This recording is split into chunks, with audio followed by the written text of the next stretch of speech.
Some people are okay not having a mask on as long as you keep social distancing. We educate you. How far can this disease process run? Some things we don't know.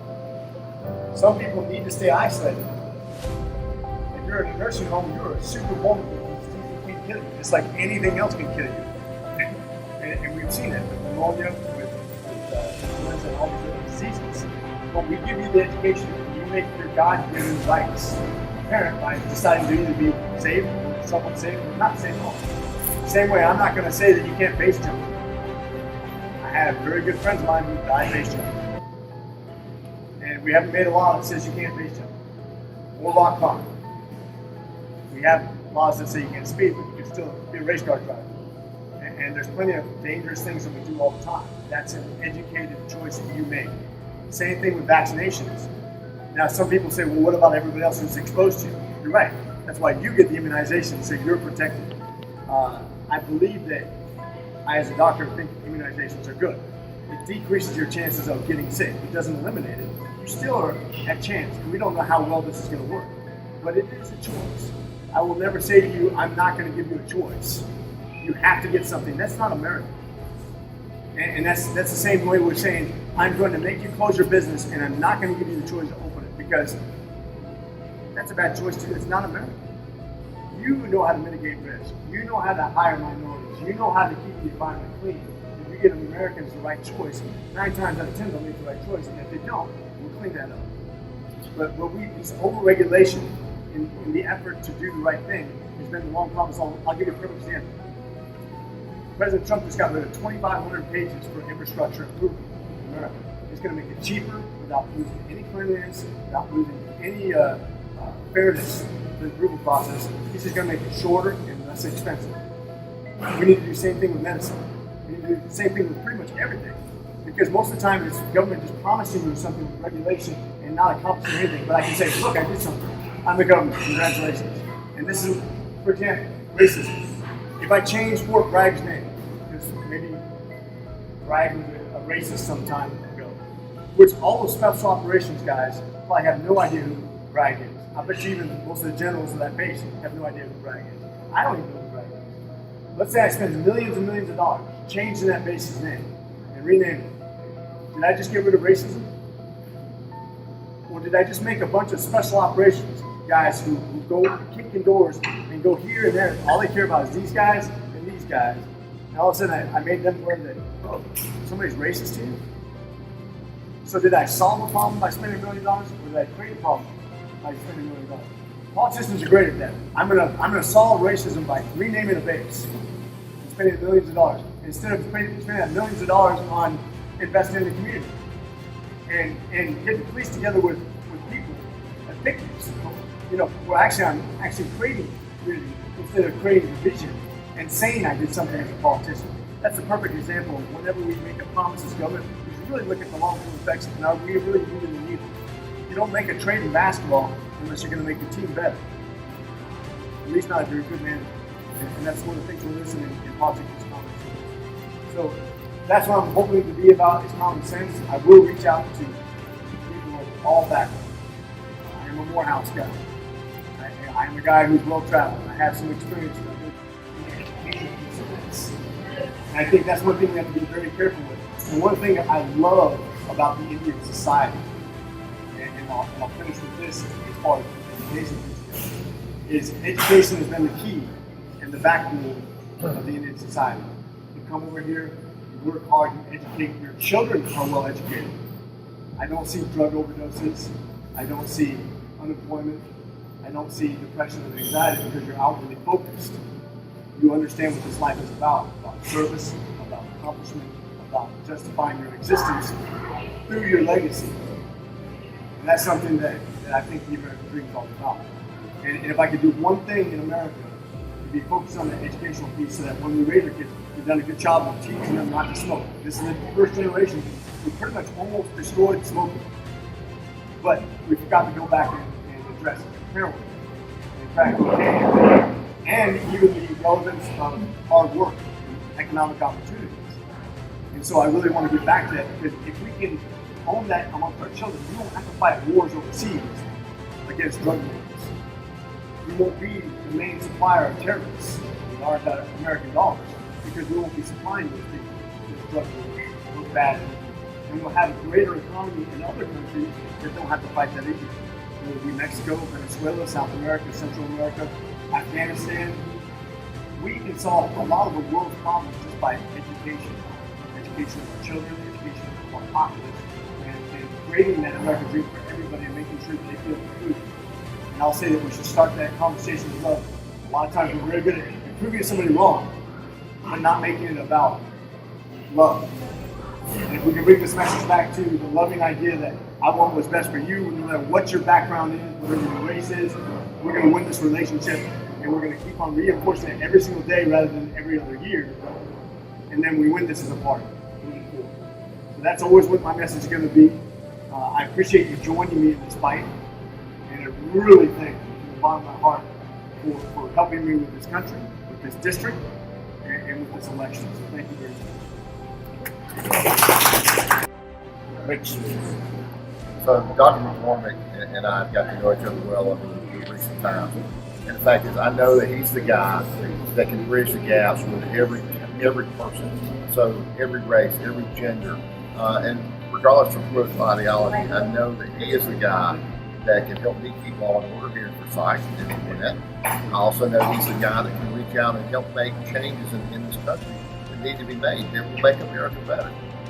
Those are the things that he represents, not some political ideation of one straight. Right? He wants to do things that make America better. How do you not support something that makes America better for every citizen in America? Absolutely.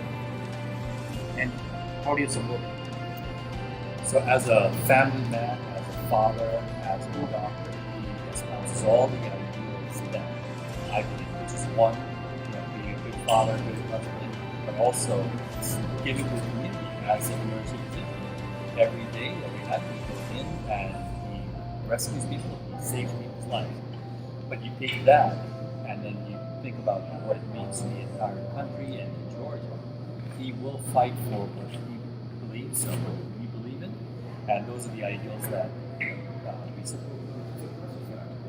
Anyone want to talk? So, being a doctor, once elected, so as a congressman, what are the changes you are going to propose for the healthcare?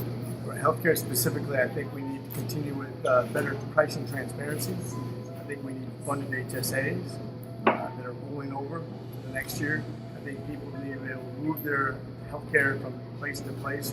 I think we need to stay away from socialized healthcare, which I think would be a disaster. If you look at the healthcare system in America, it's absolutely the best when it comes to morbidity and mortality, surviving heart attacks, strokes. The problem that we have is the cost. And when you look at the reason that it's become so expensive, because the extra layers of administration, we continue to burden our system with over-regulation, not enough competition.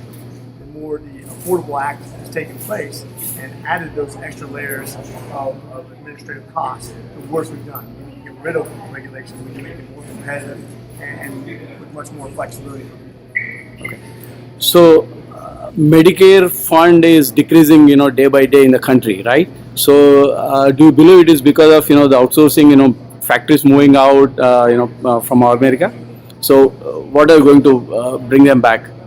So one of the things we have to do, we have to realize there's certain things that are vital to American security, whether it be law enforcement, the way we regulate things. But if you look at personal protective gear, manufacture of drugs that are essential to health in America or anywhere else, we have to make sure that that's in the hands of America, or at least close allies, people that we really get exceptionally along with, such as India and other countries who have manufacturing abilities and are friendly to our ultimate desires. So we have to be careful not to put it in the hands of countries who have been adversarial with us, who could actually create problems for us. That's just strategically important. So thank you for keeping us, safe and secure in this, county.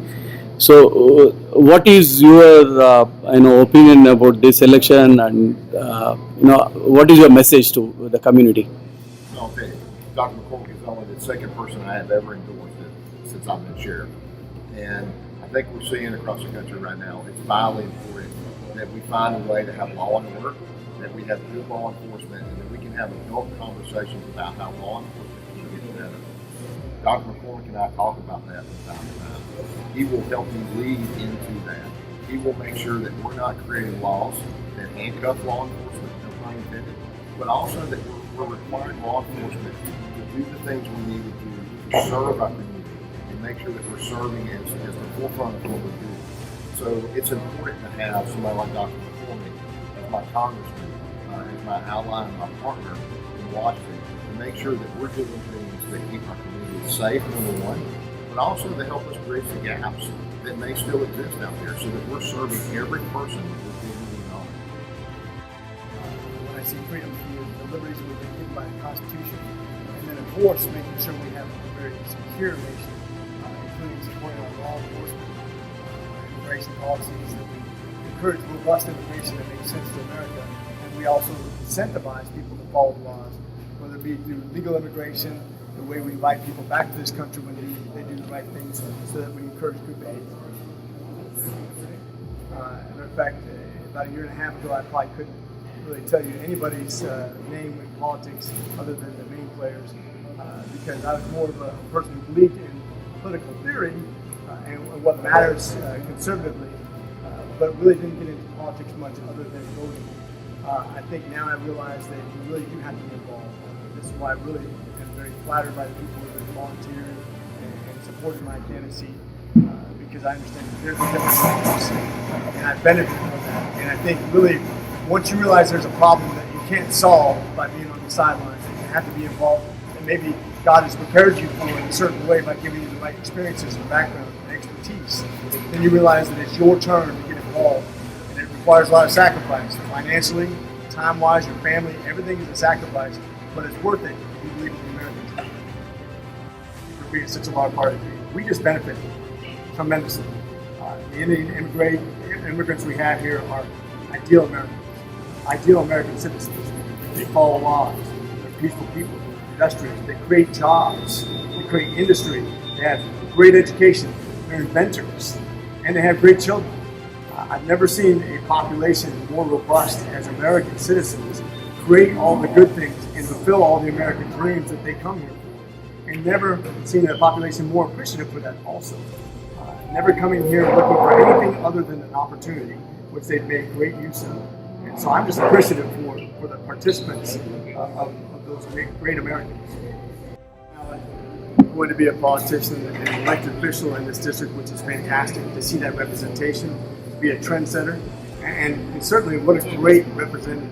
Somebody who can really bring it home that somebody who's very popular for the right reasons, somebody who's going to be accessible, somebody who's going to be creative and intelligent, somebody who's going to be conscientious about and represent his community ideally. Great support by everybody from all backgrounds because of who he is. I think moving forward it's important to have people like you and other people who give great representation of that community who's coming in here and now becoming players. You have 1% of the population in Virginia, pays 6% of the taxes. It does everything by the books, perfectly. It's important to have you as part of the conversation, to understand that you are part of the fabric of America. Moving forward, that's only going to expand. So it's very important to have you as part of the dialogue, to listen to what's going on, to have feedback, to have open dialogue, and you participating in this is what makes it worthwhile.